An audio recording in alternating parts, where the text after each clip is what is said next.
BJP अपने शासनकाल में एक देश एक चुनाव कराना चाहती है। एक देश एक चुनाव के लिए केंद्रीय कैबिनेट की मंजूरी दे दी गई है। प्रधानमंत्री ने लाल किले से कहा था कि एक देश एक चुनाव कराया जाए जो कि पैसा और समय दोनों की बचत करेगा। 1952, 1957, 1962 और 1968 में लोकसभा और विधानसभा का चुनाव एक साथ कराया गया था, लेकिन कुछ समय के बाद 1967 और 1968 में कुछ विधानसभाओं को भंग कर दिया गया, जिसके कारण कुछ समय बाद लोकसभा को भी भंग कर दिया गया और लोकसभा विधानसभा चुनाव एक साथ तभी से नहीं हो रहा है। मोदी सरकार को सत्ता में आने से लोकसभा और राज्यसभा का चुनाव एक साथ फिर जोड़ पर नवंबर और दिसंबर में मानसून सत्र के दौरान one nation one election bill संसद में पेश किया जाएगा।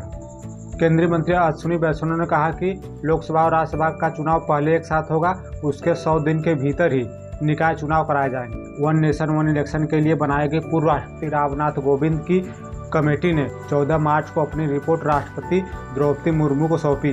रिपोर्ट 8626 पन्ने की थी, जिसमें सभी विधानसभाओं को 2029 तक बढ़ाने का प्रस्ताव दिया गया था, ताकि 5 साल के कार्यकाल के लिए नए सिरे से चुनाव कराया जा सके।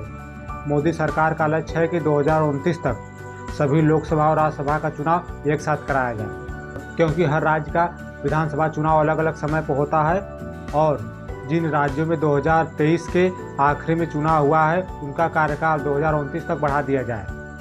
अगर सभी दल एक साथ सहमत होते हैं तो 2029 में लोकसभा और राज्यसभा का चुनाव एक साथ करा दिया जाएगा। के लिए दिसंबर 2026 तक 25 राज्यों की विधानसभाओं का चुनाव एक साथ कराने होंगे। यह रिपोर्ट 7 देशों की चुनाव प्रक्रिया को देखते हुए तैयार की गई है।